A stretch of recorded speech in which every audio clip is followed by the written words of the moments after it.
You're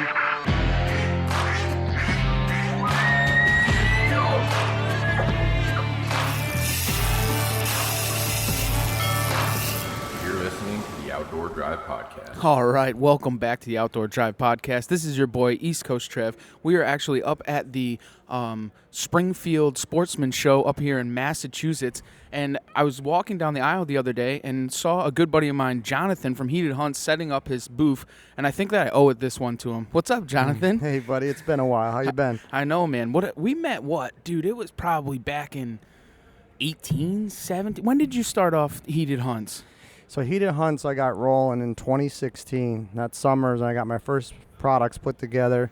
It was more like a pilot to see, hey, is this idea really going to sell? So I started off small, and that season went great. We sold out. It was only maybe 200, 300 products, but it was just testing the waters, right? Because you don't always want to just dive in on something unless you know something's there. Yeah, it's I mean, working. Especially if you throw everything you got into one basket, dude. That's probably not a good idea, right? Sometimes swinging for the fences is a good idea, but it has to be calculated, right? That's what you hear so many small businesses go under, is that they think they got the best thing, and it's like they're the only ones that think that, which is usually the problem why they don't move forward. Right. And so it's pretty crazy because you came out of the gate swinging, honestly, because every show that I go to, you're there and you have everybody's buying from you, man. It's incredible to see, honestly, and I believe in the product 100%. That gets me fired up hearing that, because as a business owner, you're challenged to say you don't really high-five yourself too much, right? Because you're always pushing to make things better. So looking back, when I'm hearing you say things like that, it's like, you know what? We did actually accomplish a lot for where we started, and every year we keep accomplishing more. And that's part of the grind, and the reward is actually just seeing the company grow. Money's important because that's how you keep the lights on. But at the end of the day, what we're doing and the mission of the company, it's really fun just seeing it grow. Absolutely, man. And rewarding. Absolutely. No, and it's incredible, dude. Why don't you kind of go into the product and actually kind of tell what it is? Let's start from the beginning with the orange dispenser and work their way up to what you have today. Yeah. Let's just, so everyone can kind of see the growth. Yeah. So if you look us up, you can go on social media. You can go on our website. It's Heated Hunts. What we do is our flagship product. We have a heated scent dispenser, and we were kind of the first to really take it seriously within the last 10 years. There's been other companies for a while. They have candles, they have smoke sticks, and they have different things, right? Different techniques, because the advanced hunting tactic of using heated scents is not a new concept. Was it really a product that worked really well, right? And our approach was really simple. I was out archery hunting in 2015, and it was cold. And my scent wick, I go pick it up after a morning hunt, and it's like stiff as an icicle, right? I'm like, wow, this is pretty worthless. I guess I can't use scent. So then it was literally like over that week, I was messing around with some stuff, and I'm like, the secret is a heated wick. Heating up like an ounce of liquid, that's like a lot of physics from a battery perspective, especially when it's cold. If you think about maintaining a hot coffee or even a small amount, that would require a truck battery, right? So I knew the physics wasn't there for that. Maybe that's why no one else really had a heated wick. So what I realized, if I was able to take apart some heated socks, see how it worked, right? I bought some stuff like that. Yeah. I'm like, wow, that's all right. That's cool, but it's not hot enough, right? Right. It was something that was this is how it works. Kind of learned from it. Did a bunch of research, and then made a garage version, right? It was literally a duct taped fishing line, little gadget, right? Were you afraid that the garage was going to light on fire at one point? No, it was, if you could imagine it, right? I wish I saved it, because you never know, right? As you're doing stuff like that. And it was literally like a D-cell battery tied to, just a circuit that I had some electrical tape on, and that went to, a normal wick you'd buy at the store. And I just cut it with a razor blade down the middle and wrapped it in fishing line, and then, dunked it into the bottle. And then when it was cold, and I ended up shooting a 147-inch buck. And I was like, for PA, that's like a monster. It's still my largest buck I ever shot. That's a giant buck. Right. So it was a 10-pointer, and it was like a heart attack buck for me, right? Because on average, back then, and even now, that's a big buck. Yeah. But that's a big buck anywhere, honestly. Yeah, seriously. I'm very proud of it, right? A really good buck. And I was like, that's either a sign or just that was a really odd coincidence from really the first time I'm testing something, and then it worked that well. And so I told my wife, I was like, hey, we've been saving to start get her a real home and stuff like that. I said, or we can go in the batter's box a little bit and put a product together and see if we can sell it. And she's wired was wired in the mindset of having a job is a safe way to kind of approach life, and I was always a little more aggressive than that, right? Yeah. And so went ahead with doing a bunch of research, trying to find people how to put this stuff together, how to get a real circuit, a real product. Man, if I didn't get 100 doors shut in my face, I didn't go to one door. You know what I mean? Right. So it was amazing. So then, what was it? November of 2015, I said, I'm doing this fast. I'm doing it. I don't want to wait. I don't want to drag it out for 2 years. So, I mean, I put almost what a new truck would cost into it, and went ahead and I started selling products by July of the next year. Jeez. So when I was talking to other people, they're like, that's not normal. Like, you don't actually have an idea to concept to patent, all the paperwork, the business, the website, marketing in like 6 months. Like, that's absolutely crazy. And they're like, wow, you're wired a little bit different, huh? And I was like, well, you kind of put me on the line in a position where I was like, if I fail, it's like I'm failing on my family, not just me. So you got to dig a little deeper when you look at stuff like that. That's a northern East Coast kind of mentality too, and a lot of people don't understand that. The Midwest guys, nothing against them, they're kind of like slow rolling as it comes, you know what I'm saying? And that New England, I guess we could say, those guys are just full bore from the start, just fire to make things happen, and that's what you did, man. Well, yeah. And it was noticeable. It was very noticeable. That's cool. Well, here's like the different challenges, right? So you have the idea, which is almost not as valuable as your execution, right? Because there's 1,000 good ideas and 1,000 good products that don't go forward. So then I had to I didn't have the experience of running a business. I didn't have the experience of, hey, do I put $10 into marketing or $10,000 into marketing? And as you know, you can put money into bad marketing. It doesn't get you run. Right. It doesn't get you running as a business. So it's luck, it's guessing, it's calculated risk, right? Because you're going to try something, dabble, see if it works. But what ended up happening is, it was really neat in 2016, that summer, I had to figure out then how to put them together, right? Because like the engineers only get you so far, and you can, assemble anything 10 different ways. So I remember putting the first 100 together, then I was like, I need help. This is actually like a little more challenging than I thought. Right. And so then I had to scale. So then after the first year, we scaled, 100, we sold the first couple 100 units, and then we just had that product out for the last 5 years now. And overall, it was fantastic, like tens and tens of thousands of units sold, made in America, right? Made American hands. I mean, we've had them and we've sold them all over Canada. Like, we had weird orders that in islands, in New Zealand, and like all over, like stuff like you wouldn't think. Like it just starts keep going and going and going. So it was awesome. So we started off with that one product, and then it was 2 accessories, like extra wicks, extra batteries. And the thing is that it really works. Like, you can actually just feel the product that's heating the wick, so the science is there that if you heat anything, it doesn't matter what it is. Like a candle, it smells stronger, travels in your home.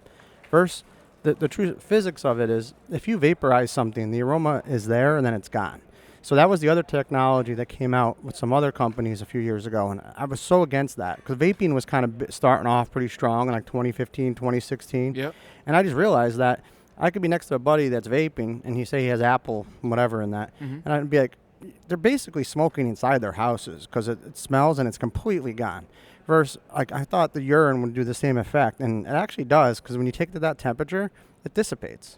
It's just, that's the physics of it. Right. Versus that lower temperature, stronger aroma, candle, barbecue effect, where it's like cruising around. Like, if you put my scent dispenser in your house and turned it on, you would not be a happy man if it was full of urine. Right. If we were vaporizing it, you probably would not be happy, but it would be like survivable. Right, it will dissipate, right? Yeah. Yep. I mean, neither of those are a good idea, but it's a good example, Yeah, right? Exactly, right.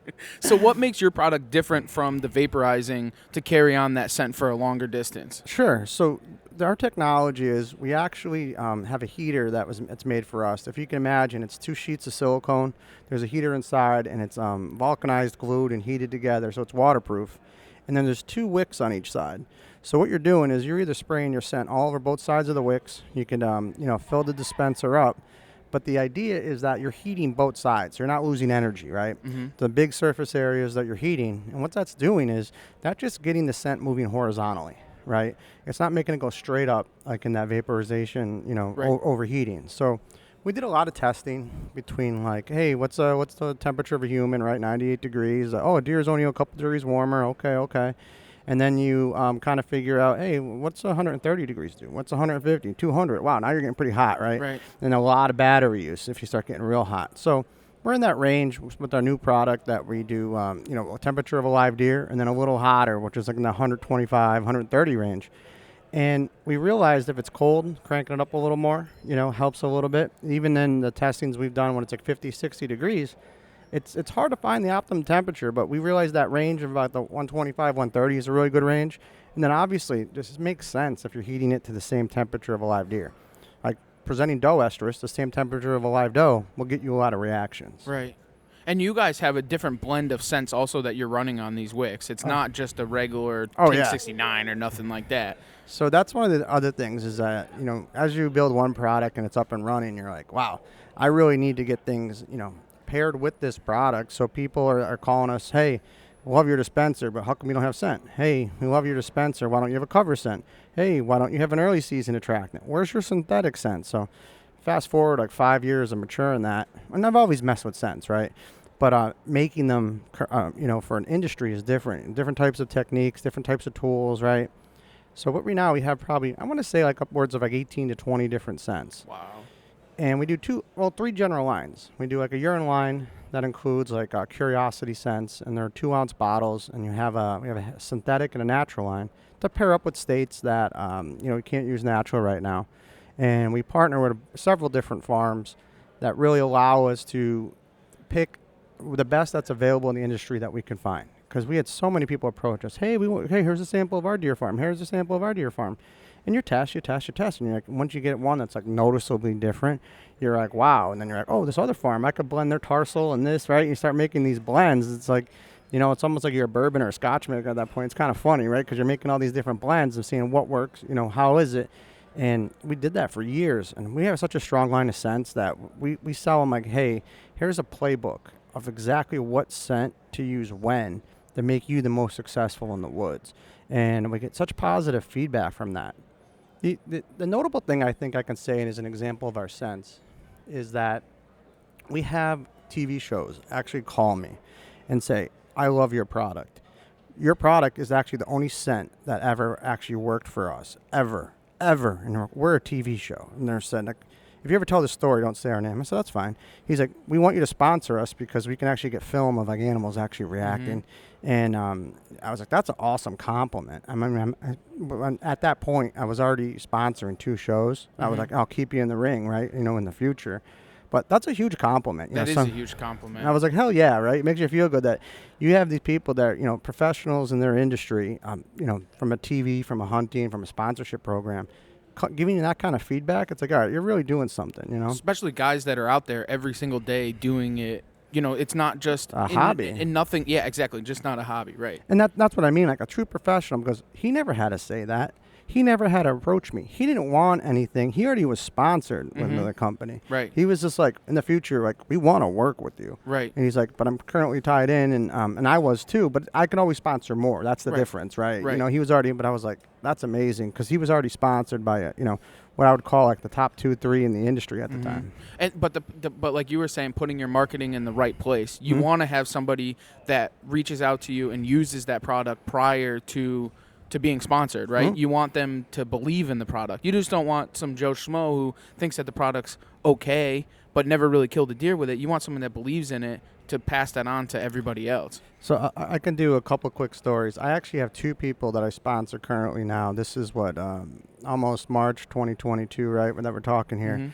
Currently, I sponsor Rack Daddies. I'll give them a plug. Great group of guys. They approached me by sending me pictures of dead, significantly sized, awesome deer, I'll just say what it is, and said, we love your stuff. We'd love to work with you. And I was like, wow, that's way better than these companies that send me a media packet saying, we want to work with you because we like your marketing, we like your branding. These people are like, we kill with your product. Right. And I'm like, that kind of like, here, by the way, use these 5 beautiful pictures we took as like, if you want more stuff like this, and we would love to film with it because it's working for us. Right. So that was like, I've been with this group for like 3 years, and they're awesome. That's good. And they're using it every day. Oh, yeah. And constantly. They got a group of killers that are just... Yeah, it's just monstrous, and on top of that, people are in the industry and their media work is so good. I mean, the pictures are phenomenal. And, seeing them actually have deer walk up to them on fill and getting blasted, that just kind of puts the proof in the pudding a little bit. That's right. Now, you don't only have the glands and the doe estrus and stuff like that. You also have other scents that you offer. Oh, yeah. So this is kind of fun, right? So imagine being a guy that's like, all right, I'm going to go out and buy like 10 different brands of sweet corn. And I'm going to say, wow, I compare them to each other. Like, oh, this one tastes like an odd or smells taste. Yeah. If you're tasting them, bro. Maybe I tasted them at the time. How can you not? But, you break down the corn aroma and you're like, there's corn scent everywhere, right? And actually in some states, you can straight up just use corn. So I, had all these variables out to try. And at the end of the day, I was like, I thought I would just call one of them and say, hey, can I get gallons of this off you? Like what they call is a white label relationship, or somebody manufactures something and they give it to you and you buy it off them and they allow you to put your label on it. Right. I was like, oh, that makes sense. That way I don't have to actually like formulate, corn, because I got other things going on. And it didn't work out that way. So now I have a complete custom setup of all these ridiculous scents that I call them our 5 times concentrate line.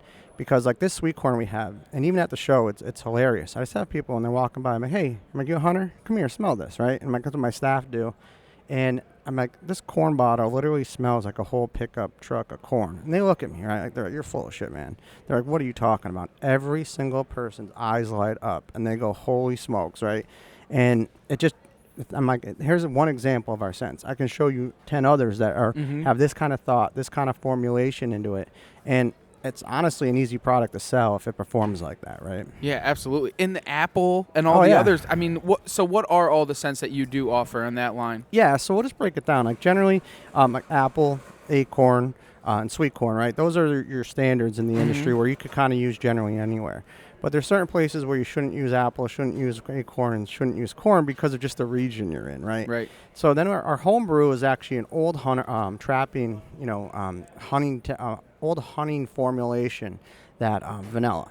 And vanilla's been around a long time from hunters, from trappers. And what we did with our testing is you can buy like the little 1 ounce bottle of scent, of cooking vanilla or imitation vanilla for your store that somebody bakes with, right, for like $7, whatever. It's for 1 ounce.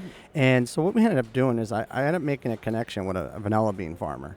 And what ended up happening is, because real vanilla in a gallon, you can Google it, they're like $250 a gallon. Jeez. So it's like for the real stuff. The imitation stuff, you're probably, like $20, whatever, a gallon, So what we ended up doing is like getting real vanilla bean and realizing that reaction on a real vanilla bean versus imitation versus synthetic versus all this other nonsense weren't even in the same ballpark of the deer reactions that we were getting. And it was like, I would have never thought in my life, if you asked me like 10 years ago, if I would have ever been buying vanilla bean from a vanilla farmer, making a formulation, because it, in my opinion, hands down, is the most relaxing curiosity comfort scent that we created. It's called Irresistible.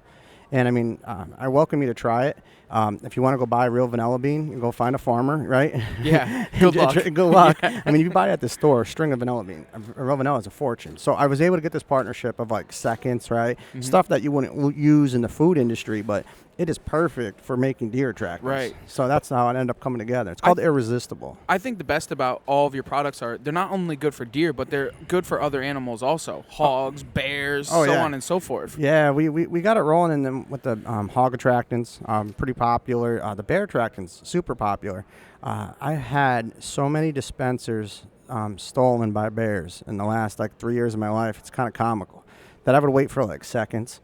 Because at this point, I know if I put bear scent in the dispenser in my mountain, when bears are migrating through or they're in the area, they just sit down and chew on them sometimes or just take them and they're gone. Because in some of the footage I have is actually phenomenal. My favorite one is a mother and a cub, and the mother is literally standing up on her 2 legs. She grabs the branch the dispenser's on, just rips it down to her face. And she's sniffing it, going wild. And the cub starts climbing the tree, going up to it too at the same time. I'm like, that's powerful, man. That's wild. That's so cool. I'll send you that on social so you I'd can love see to see it. Yeah, that would be definitely awesome. Dude, it's just blown away. And now that you've evolutionized from the orange dispenser to now the green dispenser. Yeah, so let's talk breakdown. Yeah. So there's really like 3 versions I did over the years. To the general market, they know them as like 2 though. So the first one was like, your first 2 years, you learn, you get feedback from customers, you figure out how to put things better together. We changed some of the internal guts and how we waterproof the product, so that all that stuff. So that was kind of like a version 2 in like 2018, but it still looked the same to everybody else. Right. And it was like slight redesign on the inside. And then this year is really exciting. A true version 2 that's really unique. What we ended up doing is we made an adaptable hook, basically it's this tie that allows you to go to big branches, small branches. We kept getting complaints for people that a doe would come in or a small buck would come in and knock off the dispenser right off the branch. I'm like, that's an awesome complaint, bro. Like, that's a really good complaint. And they were like, yeah, but I had to put twist ties on it so this would fall off. I'm like, well, hell yeah. I'm like, that's a great problem to have. So honestly, that's why we ended up changing the hook, so you can actually twist tie it as the hook right to the branch. I'm like, all right, that's problem solved. The next one is bigger wicks, bigger heater, oversize it a little bit. Just made more sense. You get a little more scent on it, right? We redesigned how it goes in and out of the product. Rechargeable battery now. That's huge. Yeah, it is. Ironically, at the show we're at right now, yesterday, I don't know if I told you this. Nope. So we have a couple old ones that we just, when I say old ones, just our previous model, right? And we only have like 100 and some left in inventory. And so we brought a couple because people know that one. And that way if some guy's like, hey, I have one, I really like that one, or whatever, right? And we were just at the NRA show with like 700,000 people. We didn't sell one of the older models, right? This guy comes up and he's like, I want that one. He's like, I don't want to deal with rechargeables. I just want to put new batteries in and go. I want to roll. And I was like, I never thought of it that way, Yeah. So it's funny to me is that you're always trying to predict what people want. Now, me, the rechargeable, game changer for like 99% of the people out there. Like, that's so nice. The battery's custom made for us. It has a port in the battery, so you don't have like all these crazy things to charge a battery. It has like your typical cell phone micro USB, the port right in the side of the battery.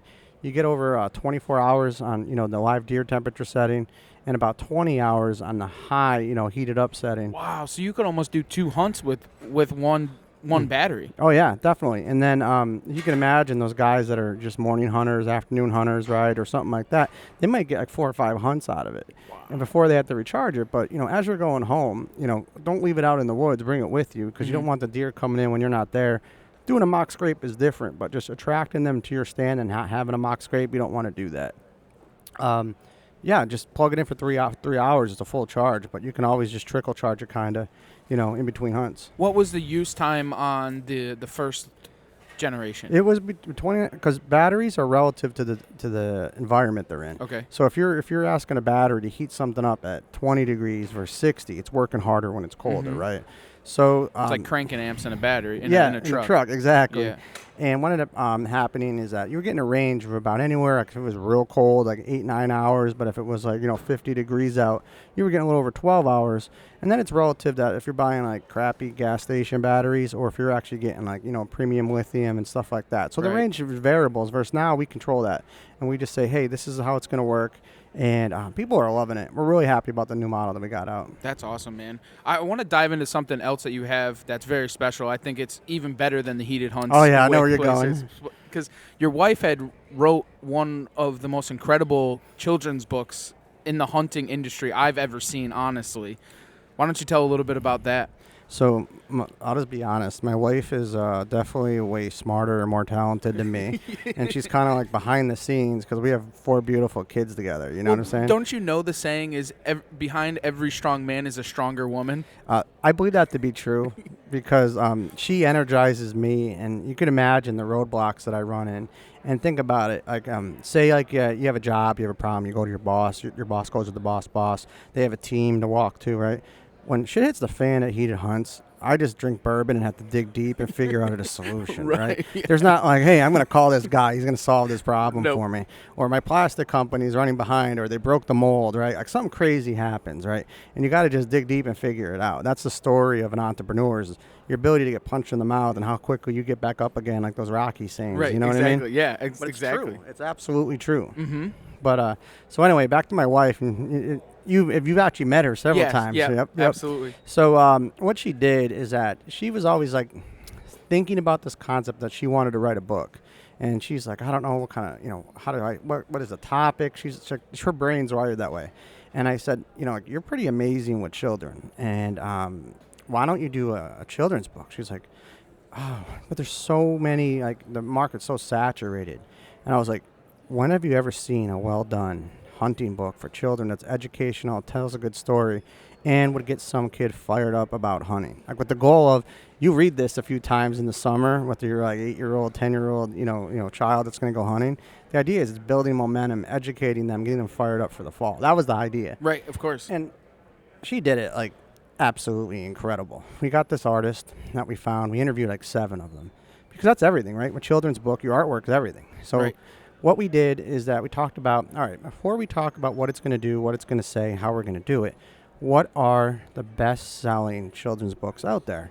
What is the rhyme scheme? Because, it's kind of funny. Children's books, Dr. Seuss is like a glorified rapper, right? Right. It's about linking terms together and making it bump in a certain way. So you find out that if you do enough research, you can figure out what that rhythm is. To people that don't have rhythm, right? Access cowboy boot wearing, right? Yeah, exactly. but Us hillbillies, it's just there's no rhythm. No. We can't even dance right. Never mind talk right. So it's funny, right? But so we ended up. That's where she got good. She goes, all right, I got my rhythm. And then she asked me for like plug. She knows the hunting industry. She knows all the stuff. But if she was like, what plug words would you want to teach a kid? And I'm like, oh, a deer scrape versus a mock scrape, bows, arrows, right? All the difference between a crossbow, right? Just, you can imagine there's like 50 common terms that some people might not even know at this show right now, right? And so that was like something we tried to work into it. And then we got it outlined done. And then my wife had this really good idea. She goes, I want to run it by my kids' teachers. And so first grade teachers, second grade teachers, kindergarten, right? I have young kids. There's nothing better than that. They're around them every day. So they groomed it, and they were just like, oh, this story's awesome. She's like, your writing's perfect. Your art is absolutely beautiful. It was like just framed out kind of stuff. And they go, but you're missing one thing. We're like, what? You need a glossary because you have to teach, right? You're educating people now, not just the story. So that was cool. So that was like the big feedback from the teachers. They loved the language. Obviously, the artwork is very colorful, engaging. Obviously, Heated Hunts sponsored it, so Heated Hunts is part of it. Of course. But the story of it is cool. It opens up and it says, Heated Hunts is proud, with my respect to what my wife did, to be a part of passing the legacy of hunting to the next generation.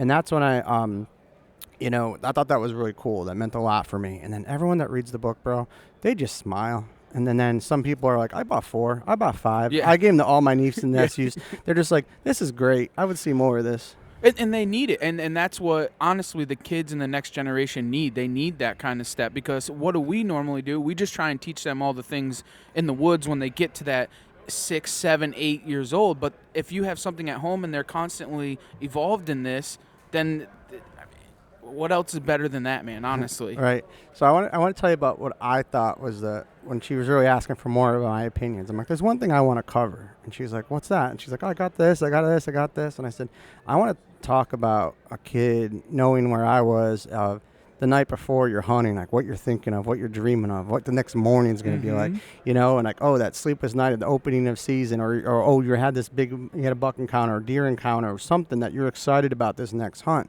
And I helped her frame out the one part of the book, and everything else, she rocked it. I wanted the story of the night before repeating to myself about how to hold your breath, how to aim, how to squeeze, and we worked that in there. I thought that was really cool because there's some things people don't tell people that. Right. They don't tell you to try to control your heart rate, control your breathing, and when you shoot. You would think they would, but it's not as common as you would think, unless you're like more senior, more experienced than that. And it's something that we're so used to this throughout our lives, and they haven't been through that yet. A lot of the little kids, they don't know because we take that stuff for granted, I guess, is more or less what I was trying to say. Because we're like, why would anybody want to hear that? Everybody's already done that and been through that. But for a little one, they haven't yet. And then it reinforces it because on average, you read the book like 10 times, like if at a minimum, right? And then the kids enjoy it. And what's really awesome is that watching my wife read it to my kids, that's like, hell yeah, bro. That's like, oh, you know what I mean? I feel like we're firing on all cylinders. And when you pick out what's rewarding, that is definitely it. It makes you feel good down to your soul. So what else does Heated Hunts have to come for the future? You have some more stuff. You don't have to tell it, but do you have more things in the works for the upcoming years of Heated Hunts? Yeah, so I think our branding is really simple. Quality over quantity. We have glass bottles in our scents. We make American-made products. Like, so we made an American drag rag just because everything that we Googled was made overseas. And the cool part is we're making them and selling them for the same price as people overseas. It's just these other companies are garbage, bro, and they don't give a shit. Like, where's your red, white, and blue when you say, I'm just going to make a few bucks because this container's coming in? It's like grow a set. It's Right. actually very hard to work the manufacturing angle to maintain a company. And that's probably the number one question I get from other business owners is how do you do that? I don't think it gets enough credit. I don't want the credit. I mean, the credit in the industry, right? Right. There's not enough people flipping tags, seeing where they're made. They're just pulling the lever, buying, when we should be doing that across the whole spectrum of that's how we're going to get this red, white, and blue stronger, is by putting the money where it counts back into ourselves. And especially this day and age with everything that's going on. I mean, what's better than bleeding red, white, and blue right now? We're literally watching, democracy be challenged across the globe. It's going to be hard to say what happens as an outcome because we're literally watching Ukraine just get torn apart right now. We're watching their government hand out, AK-47s to civilians and telling them to guard their homes. Like, you are naive to think that couldn't happen here. Right. So we got to keep it in America and help one another. That's the biggest threats to, China's plan is the 100-year plan. Our plan is usually tomorrow. What are we doing this weekend? We got to get smarter as a society and focus on, not saying that like globalism isn't bad, but I mean, at the end of the day, take care of where you live and your immediate neighbors. Absolutely. And the hunting industry needs to step up and be the start of this. That should be the industry that's exactly. like forcing it all. Right, exactly. We should not be having 90% of actually more than that. I want to say 99% of the companies at ATA just have their shit shipped in on boat, and they're just pushing it right to retail. None of those guys actually make anything. They pay overseas engineers, and what they do is they have powerful branding because they're already in stores, and just release more and more stuff. They don't give a shit about the quality. They don't care. They don't have the passion. They just want to know, is the money still there? Right. And Just that's to be honest, that's the brutal of it. And no, absolutely 100%. And that's not what the industry was based on or started on. We were all American-made companies. I think it'd be cool if you could try to pull more American-made hunting companies on your show and get them to talk, because it's actually so far and few. You're going to be looking, going, holy shit, he kind of set me up for something that's like going to be really hard. Set me up for failure. You're right? like, oh, wow, there's like 3 of them, in the whole industry. Because scent companies in general, they're all American-made because you're making deer scents, right, and stuff like that. It has to be, right? Right, but do they make American-made products? I'm not just talking about a little deer call, right? Something like that. Like we actually make a pretty sophisticated product that goes through end-to-end manufacturing with a bunch of stuff, right? I think it'd be cool to see people that actually really make stuff saying, how do we actually source this in America to make the pricing work and offer a product at a fair price? And I think it's amazing that you're taking extra money out of your pocket that you could be making and putting it back into your country and bleeding red, white, and blue. It's important to me. That's why. Because for the end of the day, that tells a lot. The end of the day, I mean, a shipping container can just drop all this shit off in tens of thousands, and I might be able to sell the product for $5 less. But at the end of the day, who gives a shit about a $5 difference of a product, and if you're overseas versus if you're in the States? But that's probably the question that affects a lot of these companies. Absolutely. Hey, man, I got one last question for you, and it's what we ask everybody: is what drives you outdoors? It's the passion, the emotions, the feeling, the adrenaline, right? And also, more recently, it's passing it on to the next generation. As I'm getting older, I'm only 37, but at the same time, seeing my kids getting excited about trail cameras, taking them out scouting, getting them into the woods, as they're getting older. That's actually way cooler than me shooting something at this point. And you're going to end up giving up hunts for them to shoot big bucks. It's going to be more satisfying for me to take the picture and do selfies with them with the deer. Absolutely. I can see it now. I envision it right now, Jonathan. I really do. You're going to be like, hey, did you shoot something last year? I'll be like, no, I got 4 of my kids' deer, though. That's right. Exactly. That's what it's all about. Hey, man, why don't you tell everybody where they can find you when they want to check up on all your products and all the things that you got going on? Yeah, the easiest way to see what's moving, what's changing is obviously social. Hit us up at Heated Hunts, right? That's easy to Google, easy search, and then our website. That's where you see all the breakdown of all our products. We have a blog, we have all this other stuff going on. So, Heated Hunts is a real simple name. And what we do is we heat scent. That's awesome, man. Well, I thank you for joining us, and hopefully you enjoy the rest of the show. And for everybody else, thanks for taking the ride right here on the Outdoor Drive.